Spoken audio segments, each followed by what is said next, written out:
listening to Phantasm Podcast, a horror death metal podcast for the old school.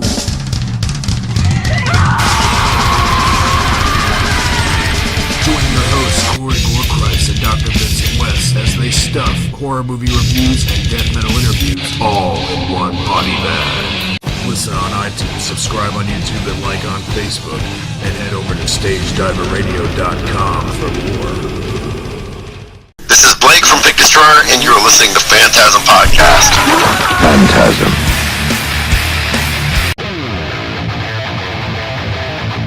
They're watching afraid into the background. Don't stand out. All the things that being through the hills of being knocked down. Get on your knees. Corey Gorechrist, Phantasm Podcast. I am here with Blake Harrison of Pig Destroyer. Head Cage is out now via Relapse Records. It kicks a lot of ass. How you doing, man? How's it going, man? I'm excited to talk to you about this record. A lot of people have been talking about it. A lot of my friends, I didn't even know were into Pig Destroyer. Like, oh, have you heard the new Pig Destroyer? I was like, didn't know you liked them, but yes, I have. It's really good. Well, that's good, man. Yeah, it's good to see everything's, coming around. Really love the record. Love to do a track by track with you if you're up for it. Ooh, I am, but I might not. Hopefully some goofy answers will be okay. Yes. I don't know if I know all the answers. We encourage that. Let's see. We'll start with the first track. It's Tunnel Under the Tracks. So, we were kind of tossed around the idea of not actually having an intro on this record. Right. And we were doing some stuff. Scott and I were kind of piecing together some noise bits and stuff like that. Right. And I sent him my entire library with it. I think it's about, I don't know, like 8 gigs, something like that. Holy it's shit. Crazy, yeah. So I guess I kind of caught it out from there. And then, literally after he downloaded all the stuff I had sent to him, he texted me and was like, I got the intro. I'm like, oh, I didn't think we were doing one. And he's like, nope, we are. Check this. So that's basically it. I mean, nice. Just pulled something out you liked, and there you go. Yeah. Oh, yeah, and then Dark Train. So that is one of the faster tracks. There was some point, and I'll probably speak to a couple of these, where Scott actually didn't want to write blast beats. He kind of thought it was kind of low-hanging fruit. Right. And he told us all together, and I think the look on our faces said everything that needed to be said about that. Someone asked me in an interview recently, what was that discussion like? I'm like, oh, there's no discussion. I think we just shot him a look, and that was basically it. The no blast beat look. All right, Army of Cops, which you have the video for. You can talk about the video a little bit. Yeah, so that's one of our more polarizing songs, actually. Right. Seems like the fan reaction was not super good at first. Yeah. A lot of people were kind of calling us sellouts, and I thought we kind of changed our sound. To me, it still sounds like Pig Destroyer. I don't think it's much different than, say, like Loathsome or kind of almost any of the singles that have ever been released. The video was kind of, I want to say fun in quotation marks here, because it was about 98 degrees in DC that day, and we shot it in a warehouse. Shit. And they turned the air on, but the air is, typically not very good in a warehouse. So right. I think we all lost about 6 pounds that day.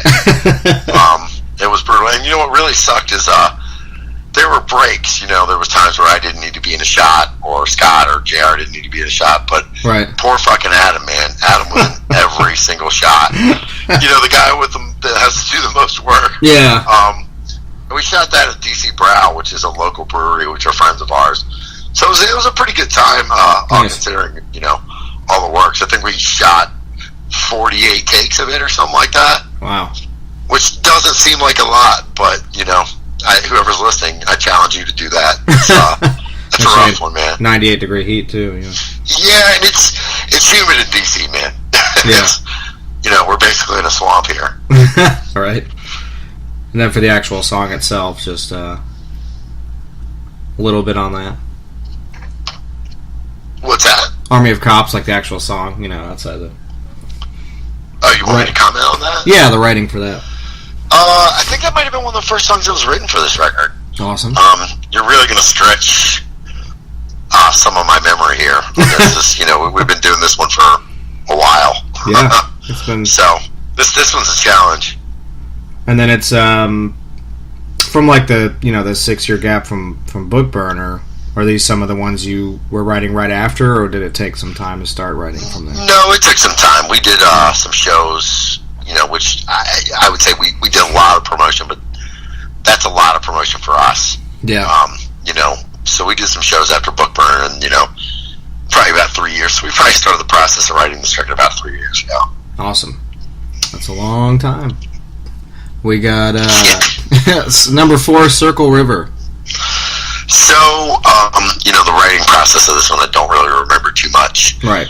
I can speak lyrically. It's kind of about the idea of kind of being stuck in, not necessarily a rut, just kind of a thought pattern and like an emotional sort of vibe that you can't really seem to get out of. I don't know about everybody, but I know I've definitely been there once or twice. Yeah, I've been there, you know, here and there, you know, fairly recently even, you know, everybody goes through those stints, man. It's... Yeah, I kind of wish it was being stuck in a pattern of like winning at the casino or something like that, but, you know. Right. But, yeah, that would be nice. I'm not good at casinos. I'm not... I'm one of those where once I get up and I'm like, all right, I've gone up and then lost my money. That's when you watch some old lady with the visor hat on sit down and make $400. Yeah, isn't that always the way? Off of your slot. I'm like, all right, you know what you're doing. You were waiting for me to get up and start going to town. All right. Number 5, The Torture Fields. So, I get this one in Terminal is confused a lot. I actually just pulled out the LP, take a look at it while we're talking here. Did we do a video for that one or Terminal Edge? Hang tight. Yeah, Just for that one. Getting pain in the ass open. There's a video for that one. So there's a video for this one. Yes. So this is kind of a reaction. I think we planned on doing Mount Skull, and this is a video as well. Yeah. We decided to kind of release this one second. Because it did have some blast beats in it. Right. We didn't want our entire old fan base to totally disappear. So it was kind of cool. There was Frank, who's a newer guy that works at PR for Relapse, Frank Wang. Yeah. He shoots a ton of stuff. So this was kind of cobbled together from actual, like, just old live shows, which was killer for us because we didn't have to do it in 98-degree heat. Yeah, exactly. In the middle of the summer in D.C. So. Right. Awesome. Terminal Itch. This is actually kind of about what happened to my crotch after I banged someone's mom. Is that real? No. Okay. I don't really. Like I said, some of these might be stretching me on. There's a lot of stretching going on in that song. Yeah, absolutely. Stretching and itching that happens from time to time. So, Concrete Beast. So this is Concrete Beast is more one of like the kind of more Melvin-y sort of groovier jams on this record. Yeah. You know, we kind of tend to have some of these every now and then, and it's you know, I think it was like Baltimore Strangler on Book Burner. That was kind of like, I don't want to say similar, but kind of similar in vibe. Right. And it's always kind of cool to me that it just kind of breaks up the record. I mean, it's a heavy as hell song. Oh yeah. But it's not just 4 on the floor blasting the entire time, you know. Right. Yeah, it's good. You need a little bit, you know, something different, and it keeps the pace going in a different way, you know. Yeah, absolutely. We got The Adventures of Jason and JR. So this one I'm actually kind of thrilled to address because I read some reviews where people are talking about how stupid these lyrics are, and they're kind of intentionally so. So the second vocalist is a guy named Jason Hodges who's in a band called Suppression. Yeah. And they're kind of wacky. I mean, they're kind of like I don't want to say goofy, but they're definitely, he's a wacky dude. Yeah. And they're kind of a wacky band. And, you know, JR's kind of whole thing was it wouldn't make sense to have him sing his dark, kind of depressing lyrics. Yeah. So it kind of wrote a fictionalized, like, what would their Harold and Kumar be? So that's kind of it. But it's kind of funny that, you know, the irony is lost on people. Like, you know, he definitely didn't see Dick Cheney in some sort of helipack or, you know, like, it's not. I actually think someone was like, so is that based on a true event? I'm like, 100%, man. Yeah, like, sure, whatever you want to believe in. It's like ludicrous lyrics. Like, no. Yeah. That's amazing. Mount Skull, which I also have a video for. Yes, that's the third single. See, this is hard for me to remember all this. The one thing I do remember is we got the video treatment. I don't know how to say the guy's name right. Joe Stakun. He's done like a couple videos for Piss Jeans. Yeah. And some other bands, and we really liked his work. He gave us the treatment for this, and it was killer. Couple little weird, interesting things. He is the priest in the video. Really?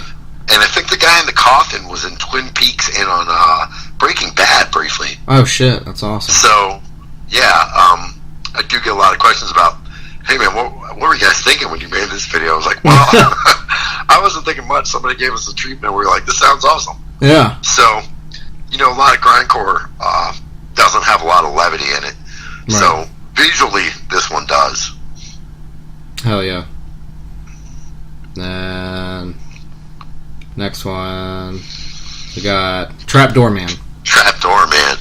So I think this was maybe the third or fourth one we'd written. Okay. Definitely one of the earlier ones when we talked to Scott about the blast and stuff. Right. So I think, interestingly enough, I had, when Jer and I were demoing this with my noise, I put in a fuck ton of static. Yeah. And yeah, it was like kind of, it was really rowdy sounding, man. But I kind of got outvoted on that one. It was pretty harsh, which is cool. I think it kind of would have killed the vibe of the song, but that was kind of not really the intent. But yeah, man, it was kind of bummed. Like I can't do an alternative version of it, you know? Yeah. I mean, you could, I guess. I don't know that anyone would want to put it out or hear it. So. That's what, you know, SoundCloud, all that stuff's for. Just go for it, man. Yeah, that might be a little too, I don't know, beyond my my laziness scope, you know. This is my version. Deal with it. We got the last song, which is not, but it is number 11. Right, so that is kind of cool because there was a little kind of dead guy kiss it goodbye sort of vibe going on in there. Yeah. You know, we're huge fans of like noise rock. Oh yeah. I feel like there's some Jesus Lizard in there, kind of. I think it's kind of a different song for us, which I'm actually really happy with that one. Awesome. And then the last one, House of Snakes. So this is even a polarizing one in the band. So it's like a 7.5 minute track or 7-some minutes. Yeah.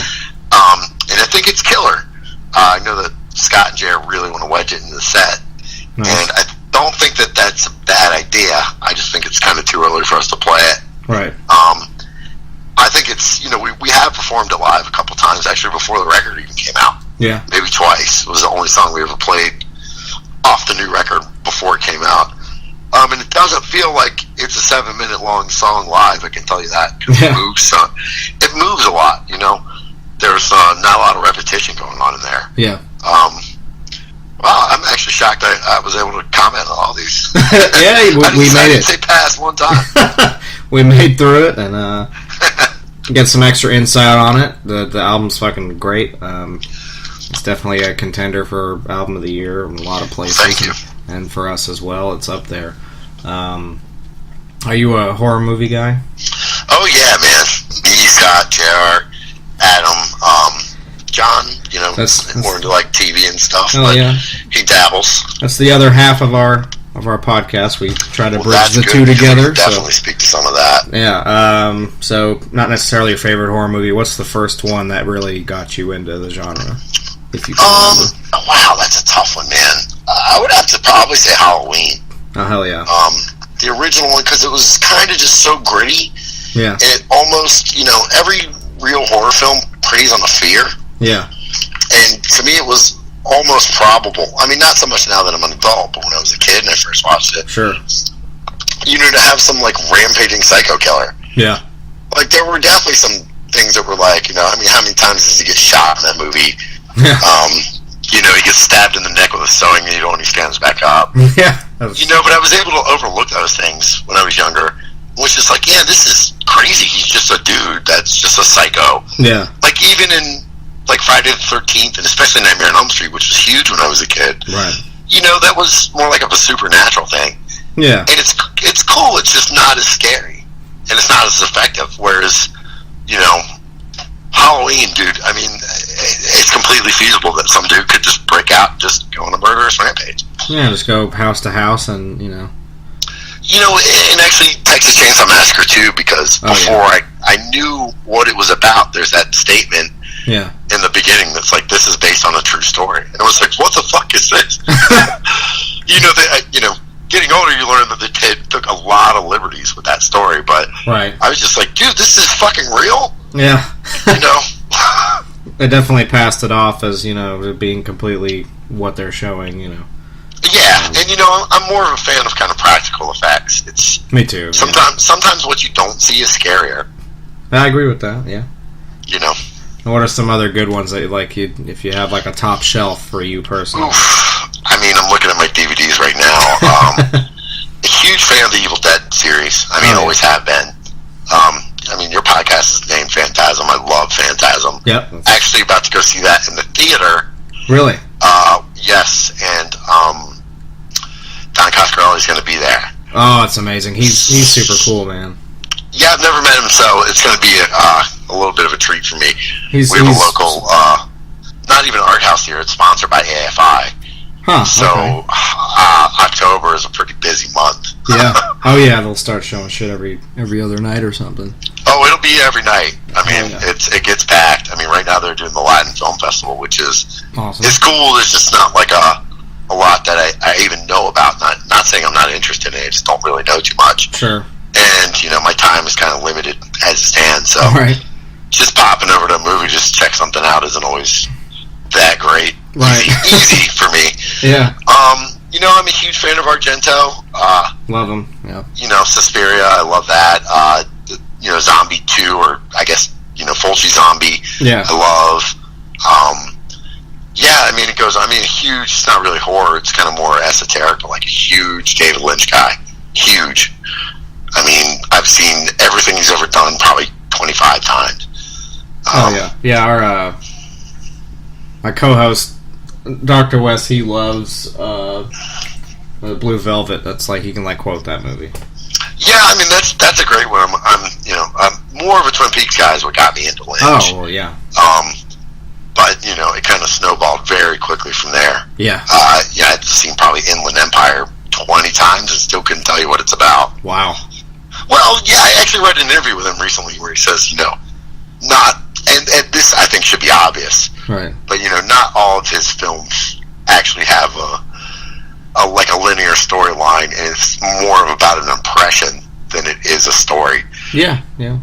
But it is interesting to read the fan fiction where they're like, this is what this is about. I'm like, oh, you know, there's a couple of them you can, like, I can kind of see that. Almost like they think it's like a Castle Rock thing, like Stephen King, where everything's kind of the same, you know, in the same. No, I mean, there's like, I think Lost Highway, there's a couple of theories that I think are very compelling. But I mean, Lynch just flat out said, like, you know, none of this means anything. Hey, it gets you thinking about it, you know. Yeah, it does, you know, and that's kind of cool. Not for everybody, you know. Yeah. It's hard. It's definitely going to theater, man. I think if you take someone that's not into that sort of thing to a David Lynch movie in the theater, they're going to be bummed out at you. Yeah, I actually went. Me and Dr. West, we went to see The Shining in theaters, and that was incredible. It's a whole nother movie in theaters. Have you seen the documentary about that? No. Oh, it's pretty crazy, man. It is. It's basically based off fan theory. Yeah. And it's the documentary is intense. I mean, it's not about the movie, which is kind of cool. Right. You know, someone is mapping out the fictional rooms and how, like, there's a window in this room, and if you watch how Danny turns down the hallway, that there can't be a window in that room, and all this shit. Like, you do know sometimes just a shot looks cool, and people will do it that way. Yeah, it's, you know. But it's a pretty cool movie. You should check it out. It's on Netflix. They're showing it here up the street at the theater, but Nice. I don't know. I'd rather watch The Shining in the theater than watch a documentary about fan theory. Yeah, me too. It's like, you didn't realize how...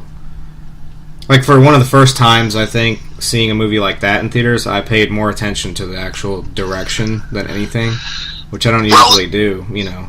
Like, I kind of describe it as getting a digital copy of a record and getting an actual copy of the LP. Yeah. Like, the LP is kind of how the artwork's supposed to be seen. It's supposed to be big, and kind of you can hold it and flip it over and read all the text legibly and look at the images. And it's the same thing with the movie. Yeah.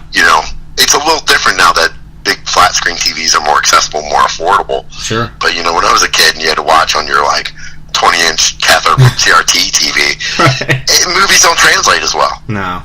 And especially some of the older, horror films and stuff, where that was the only format was to watch it on a screen. Right.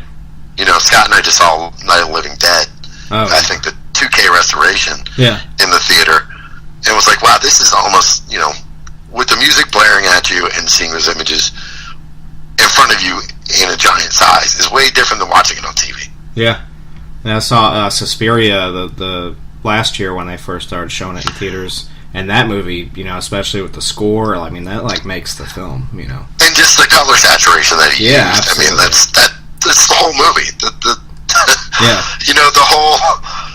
The whole story of that movie is very weak. Yeah. And it's a very, very thinly veiled premise. So that's not what you're supposed to focus on. You're supposed to focus on all these elaborate sets and stuff like that. Absolutely. What do you think of the new Suspiria trailer? I'm intrigued by it. I know it's going to be different. It's I think it's... At this point, there's not a lot of horror movies that come out where I'm like, oh my god, I gotta go see this. So, when something comes out, especially if it's supposed to be like a remake, I don't necessarily shoot it down. I'm interested because it's already something I'm kind of familiar with.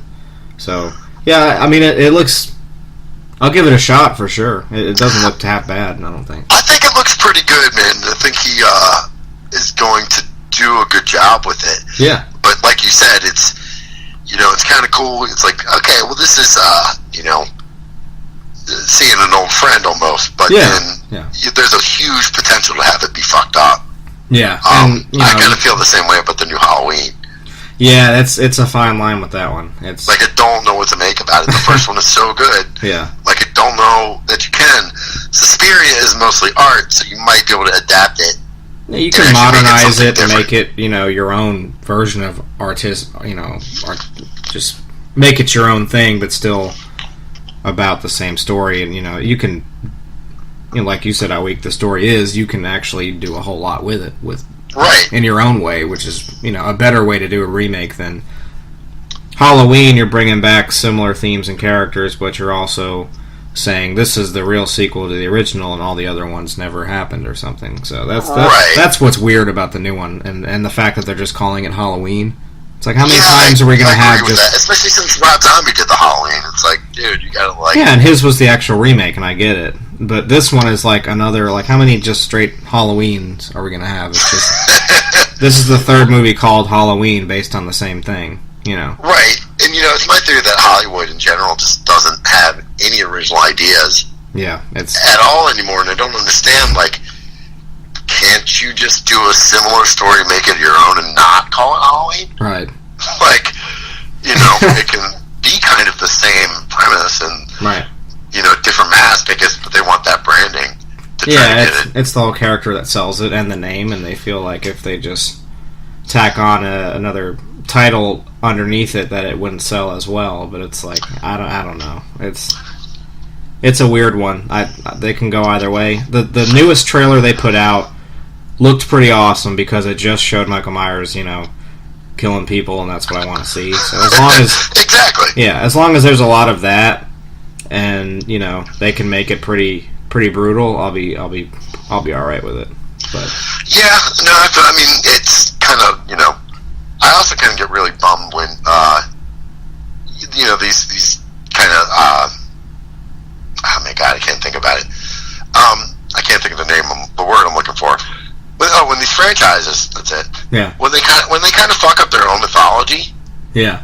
it's like you created this mythology.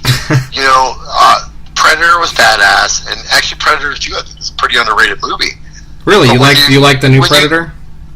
No, I haven't seen the new one. Oh. I think I'm going to stay away from it. I've heard really bad things, and that makes me upset because whenever they put out the other one before this, I guess it was Predators. It was like, oh, Robert Rodriguez is directing it. Oh shit, this is awesome, you know. And then it was just totally just bad, you know. Yeah, I mean, I fell off that franchise so long ago when they did the one where I didn't know what it was called. Alien versus Predator or one of those. Yeah, those were god awful. And the one where it was like, oh my god, when they're on the Predator planet. Yeah, that's Predators. Yeah. Was that Predators? I think so. Yeah. Or one of the AVPs. I don't know. They're all. Yeah, I can't remember them all. It's bad. But this one I've heard was it was just kind of shoddy. It was just kind of wishy-washy. I don't know. It just wasn't very entertaining. But they tried to like be so entertaining. It just wasn't. So well, you know, I kind of had a feeling that because you didn't see a lot of hype about it before it came out. Yeah, they just kind of dropped it. Yeah, you know. it just kind of was like, hey, this is out. You know, I saw maybe 2 movie posters and it's looked still it up online and was like, this is not going to be good. It's still like a Predator versus Predator thing too, with like these like soldier guys thrown in the middle of it, and you know, something like the original Predator, even like the sequel, you just can't replicate a movie like that, or even I agree. It's like magic when it does it, you know. Yeah, you just can't go further with it. It's, you know, I love the character, you know, I love the Predator and the idea of it, but it's hard to keep stretching that thing out and making it more movies of it. It just never worked, and it never will, I don't think. Yeah, no, 100% agreement. Not without Arnold. I mean, if you throw Arnold in there, it'll sell and it'll be awesome. But I don't even think you need that, but yeah. You know, like not knowing much about the character of the Predator, right, and just having this giant hulking alien was pretty badass. Yeah. You know, your kind of imagination ran wild with it. Sure. As opposed to the more, you know, no one wants to really see how the sausage is made sometimes. That's right. Yeah. You know. Well, that's the thing I have with like the Rob Zombie Halloweens and stuff. Like, I don't want to know. They use like a kid in a Metallica shirt getting bullied in high school. It's like, that's stupid, man. Like it takes away from him just because the way John Carpenter described it, he's a force of nature. Right. He's just crazy and he fucking kills people. That's all there is to it. See, I didn't hate that part of the Rob Zombie movie, but I thought it was unnecessary. Yeah. And as a prequel, it might have worked. Yeah, sure, but it felt very wedged into that movie. Yeah. But it's just one of those things, like, you know, you're gonna Phantom Menace it or whatever, where everything's gotta have like an origin, every little piece and character has to like be like 13 and you have to like see what they're doing. It's just I never enjoyed that. I liked it just being, this is the way it is, these are the way the characters are. They grow. No, 100% agreement, man. They grow based on their actions in the film and their decisions, and that's how you know the kind of people they are. I don't need to know when they started whacking off when they were, you know, I don't need to know their habits when they were growing up. I don't know. That's the issue with some movies, but that's why we have the resurgence of the old school horror where it's getting reformatted into Blu-ray and shit, so it's nice to see 80s movies that's just has nothing to do with anything other than somebody getting killed by a fucking drill in a college, which is amazing. Any of that kind of stuff, it's great. So you know, and I like that the 4K restoration stuff is coming around. It's awesome because they can throw it in the theater and get a decent crowd. Yeah, they're throwing this year. They're throwing in Maniac and the original is the 40th anniversary of Maniac, and then Zombie too, the Lucio Fulci. So. Yeah, that I know that the Zombie's coming near me. I don't know about Maniac, but I'll be on the lookout for it. I'm sure it will be. That Phantasm restoration, that's probably the same one you're going to see. Holy shit. It looks amazing. I saw it in, you know, we went and saw it in theaters last year, or the year before last, and it was incredible. Right. It looks so much better, and one of the only things I really like J.J. Abrams for is because he loves that movie so much that his company restored that movie, and it looks amazing. That's great. I didn't know that was Abrams. Yeah, he's like a huge Phantasm fan, which is cool. You know, I think Coscarelli in general is way underrated. Oh, yeah. I mean, Hotep's just an amazing. underrated director in general. Even the fucking Beastmaster, it's amazing. Not on Blu-ray, by the way. It needs to be. I agree.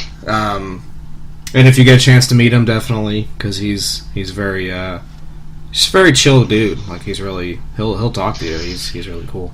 You know, he's kind of always seemed like he's kind of one of those he didn't give a fuck directors. He's like, you know, this is what I do, and you don't have to go if you don't like it. Pretty much. And now, the Night of the Living Dead that you saw, I think Criterion put out the recent Blu-ray of it, like at the restoration. Yeah, this was the 2K. Nice. But on that Blu-ray, there's an old interview. I forget what the talk show was, but this was like in the 70s. And it's Don Coscarelli and George Romero with like their fucking suits and like their big hair and stuff, and they're just smoking cigarettes and just like shooting the shit. It's pretty awesome. It's worth the watch. Wow, that does sound cool. It is cool, and they're just like geeking out, just like young ass directors, no idea that shit was gonna blow up, you know, at the time that they were talking about these movies. So it was pretty awesome. You know, especially that type of stuff, I kind of equate it as to like being in a punk band. Yeah. You kind of do what you do because you want to do it. Yep. And if it kind of catches with even a small audience, you're happy with that. Absolutely. But you do it for you. Yeah. You know, the difference with a movie is you got to get tons of funding to be able to do it. Yeah. You can't just hop in a van and go to another city. But right. you know, I kind of equate it like that. And it's, you know, especially earlier days, it was easier.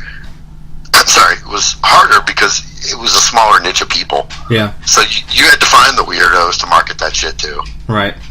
Now it's like almost mainstream where you have to, it's all about ratings and it's all about that first movie making money so you can keep making more of the same film, which is all. Exactly. And you know, I'm kind of wondering if Hollywood is going to go the way like the music industry's headed. Right. You know, nobody buys physical copies anymore. Yeah. But you can go see a band, but it's a little different when, you know, people are going to be able to pirate these movies and put them online, and they do. Yeah. But, you know, they kind of seems like Hollywood catches up to them, then it stops for a little bit, then it catches up, you know, then they outsmart them again. Right.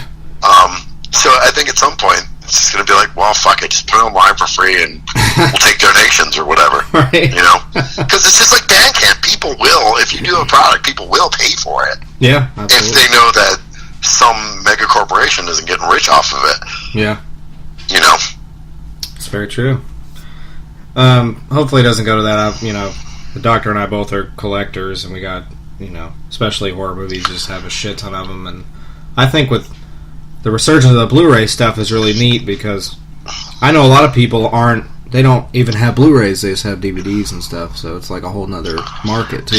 Yeah, I'm one of those guys. I still haven't moved to Blu-ray, but one of these days I will. Yeah, it's one of those things where, you know, that's always a realm. Hopefully it'll get bigger over the years with Blu-ray, because I don't think we're on to like the next format for a long time, because there doesn't really need to be one. Yeah, you're right. I do Pro AV, so I can tell you, I'm doing design for this college right now, and they still want DVI inputs. Oh wow, yeah. And I'm like, dude, by the time you guys install this is going to be so outdated, and no one's going to have it. Like, just put it in. Like, okay, you know, like HDMI is the way to go, and soon it's not going to be that. So, I mean, I've got streaming, you know, point-to-point stuff that is phenomenal. Yeah. It's just the price is so much, and, you know, for a lot of the places I do work for and do designs for, they just don't have the budget for it. Right. So it's HDMI right now, but that's going to be gone in 10 years. Yeah. They'll figure something else out. Yeah, of course. They always do. Back to Pig Destroyer for a second. Got some shows coming up in... You have some in a few days, don't you? You got a show coming up? Get a festival in Salt Lake called Crucial Fest, which I think is the 6th year. Wow, okay. Which I'm kind of stoked. So we're going to be playing with Cult Leader. Awesome. And I have not seen them yet. I saw them when they were Gaza and was a big fan of them then. Yeah, Gaza was great. Yeah, them and Neurosis is playing the same day we are. That's awesome. So I'm kind of stoked on that. And then we got this Masters of Grind thing in Belgium, which I think is Cryptopsy. Oh, yeah. And a boarded, and then Ireland, which I haven't seen much promotion for. But basically, that's just kind of a stopover on the way home. And we got a couple dates on the West Coast in late November, early December with Black Dahlia. Yeah. And God knows who else. That flyer, man, I have no idea who's on that leg of our tour. I mean, it's cool because they kind of, Black Dahlia kind of knows what we are and how much we play. Yeah. So they just said, hey, do as much or as little as you can. And, but as much as we can was 3 days. Right. So, I think there's a bunch of bands where they just couldn't get someone for the whole tour. Yeah. So they're just like, well, we like Power Trip, so let's get them fools out. Yeah. And so Power Trip's on for 2 weeks, and then they're doing their own thing. And I think it's pretty commendable for a band as big as Black Dahlia, Oh, yeah. They got a great package going, and different states, they get different bands. It's pretty cool. Yeah, and, it's a real headache for them. But it's pretty cool, It's like, and I'm sure it keeps it fresh for them because, Trevor's a huge music guy. Oh, yeah. And I just think it keeps it interesting for him. He's like, well, let's get these guys, that's cool. Yeah. Let's get these guys, they're cool. I don't think it matters. Industry stuff doesn't really seem to matter to him, Oh, yeah. He's a super, I can't think of the word, but he's very into music and he knows his shit. Like, he's... Oh, yeah, he definitely does, man. And he was, him and Brian were, alumni of Phantasm there. Very wacky, and yeah, they're good. They're good dudes. Trevor's a great guy, man. Yeah. Brian too, but oh yeah, and then they have a good. It's not a sense of humor; they are humor. If that makes sense. So yeah, no, that's totally true. Yeah, it's nice to have them to fuck around with. It's fun. Any other future touring that you have coming up in the books after those shows? No, we actually probably need to start working on next year, but I think taking a breath is probably the first thing. We have right. Some other stuff. We're doing a flexi for Decibel Magazine. Awesome. Which I think we have promised them for 7 years. So we're finally delivering that. And we're doing a track for Adult Swim single series. Oh, no, awesome. Which will be our second one. Yeah. So that's cool. So we're not really resting on our laurels, even though it may seem like, when you take 6 years between records, people think that, we're just kind of sitting around doing nothing, which is sometimes true. But, we got that, and then we got some other plans. There's a band from Canada called Mets. I think we're doing a split with them. Sweet. And then possibly some other splits coming up. Don't want to get too ahead of myself by announcing that yet, because who knows what's going to happen in Pig Destroyer world. All right. So yeah, we're working on stuff, and what's the live show here and there. I actually got to talk to someone today about a couple Canada dates. So sweet. Except for he wants it in like January or February, and I was like, dude, come on, Canada. Like it's way too cold.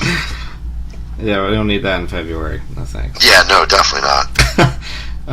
Hey, I got a question now. Have you seen Mandy yet? Mandy is fucking awesome. I loved it. Yeah. It was great. I love the fucking black metal logo that comes up in the. They did a really good job of the imagery. It wasn't like comic book style. It was just. It's almost its own thing. It's really neat. Well, there's like a little of everything. I mean, it's definitely reeks of that director. But, it's like a little grindhouse and like a little heavy metal and like a little, little this and that. And I think he mixed that very well. I mean, it's not without its flaws, but there's not a lot of movies that aren't. Right. But, I'm glad I was able to see it in the theater. I got to see it. Yeah, it was one day. Nice. And, my buddy basically was like, dude, you cannot miss this. And I was looking forward to seeing it, but I was not feeling good and just dragged myself off the couch anyway, and was very happy that he did. Yeah, it's incredible. Nicolas Cage is a badass, as always, and a lot of people don't care for Nicolas Cage, but I always have. Con Air is one of my favorite movies. He, does such wacky shit, buys, Tyrannosaurus skeletons and stuff. Yeah. So I feel like he's always got a money problem, but it feels like he's always kind of does what he wants. Yeah. So he definitely turns down nothing. Yeah. And I think sometimes he phones it in, but he's, people can hate on him all they want. He's delivered some great performances and stuff. Yeah, but I think Mandy being one of those. Yeah, for sure. there's been a bunch that he's done that's great. You know, when you do so much work, it's kind of hard to knock it over the fence all the time. Right. So, you know, I think in general he's an underrated actor. I mean, it's like Eric Roberts if Eric Roberts was famous. Right. You know? I mean, Eric Roberts has done some horrible shit, but he's a really good actor. Yeah. You know, just when you say no to nothing, it's hard to keep that up. And Right. some things like Ghost Rider, I'm sure Nicolas Cage was perfectly fine in. It sucked. Yeah, it sucked, but I think he was great. You know, just being crazy. Right, crazy and character. you know, a lot of people have a hard time separating bad writing and bad directing from acting. Right. You know? Yeah, I fully agree with that. Like the that Ghostbusters, the newer one, bad writing. You know, could have been good. I didn't see it. You don't need to. It's Ghostbusters is my favorite film, so seeing that was just. I gave it a shot though. I did. I tried, and it was. You don't need to watch it again. It's just. And look, dude, that's a step up of me because I didn't even give it a shot. I think I tried to talk. My girlfriend's not really into movies, so I was like, "Hey, why don't we go see this? It's like a feminist movie." And she was like, "No interest." I'm like, "Okay." I just twist her arm too hard on it. But it's directed by that Paul Feig guy that did Bridesmaids, and I don't like Bridesmaids. A lot of people. Yeah, I love that movie. I think it's fun, man. Well, but it's the comedy is great, but there's no likable characters because they all just like they're all shit and they all aren't good friends to each other, and it's like really. well, I would agree with that, but I mean, you could say the same for The Hangover. Oh yeah, but you know, I don't know. That one's pretty bad too, but those are good movies. I guess it's a different situation where you know the one guy's just crazy and roofies his friends, and then you know the other guys are just train wrecks. Right. I guess with Bridesmaids is more or less, you know, they're like she's jealous of her, and you know, yeah, it's just they're just not good friends at all to each other. Right. The situational humor in it is hysterical, you know. Yes, it is. And you know, shitting yourself in the middle of the street in a fucking wedding dress, you know, it's ridiculous. I mean, I don't think it's going to be the Criterion Collection anytime soon. Right. But the problem with the new Ghostbusters one, you know, the cast was great, but it didn't matter who they had in it. It wouldn't have been very good. Anyway, it's just something they don't need to do. Exactly. I mean, you know, sometimes there's a good record that suffers from bad production. Yeah. And there's just not much you can do about it. You can be like, wow, I saw that band, their last record blew, but live their songs kicked ass. Well, you know, that record was recorded poorly, or it's not recorded a way that you care about. Right. And, you know, that makes a difference. Yeah, definitely. Gotta have the quality, you know, to let it do its thing. Yeah, I don't know. Don't watch the new Ghostbusters. You don't. Don't even call it the new Ghostbusters. Just don't watch that movie. I was so morbidly curious about the new Jurassic Park, and finally came on demand. And I couldn't even finish it. So really, yeah, huh? I don't know. It looked kind of weird. There's not even jump scares. It was just so lame. It looked like, you know, they were just in like the city now. They're just like running around. I don't know. Which exactly was what happened in Jurassic Park 2 or 3? 2 at the end of 2. Yeah. So it's like, come on, guys. Yeah, they had like the loading thing or whatever at the end, and yeah. Now you just got the dinosaurs loose in the city with like this. It was kind of dumb, you know. It's whack. it's the wrong side of whack, you know. I watch a lot of B horror, and they're great because of how bad it is. Right, of course. But if you're trying to make a serious movie, especially when it involves dinosaurs, which is already kind of cheesy in general, like, oh, dinosaurs are killing people, but, you know, Jurassic Park has a higher standard than, you know, Slumber Party Massacre, you know. Oh, exactly.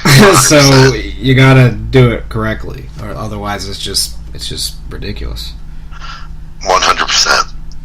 So, no to Predator, or you haven't seen Predator? No, and I'm probably not going to. Okay, I'm there with you. I like that franchise too. Well, I like the first film too much. If you get a chance, rewatch the second one, man. I think it's tacky, but it kind of holds up. I like the second one because I'm not a huge fan of Danny Glover.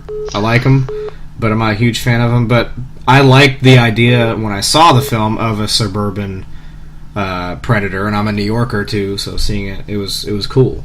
You know? Right. And Gary Busey's cool for the short time he's in it.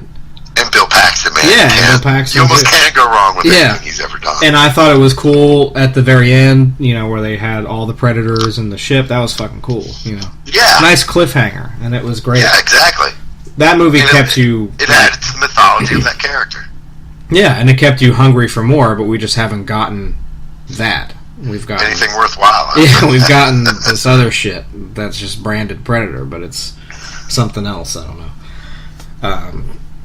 But yeah, you know, stuff like that. That's why there's always the originals. You can just watch those, and they never get old. So. Right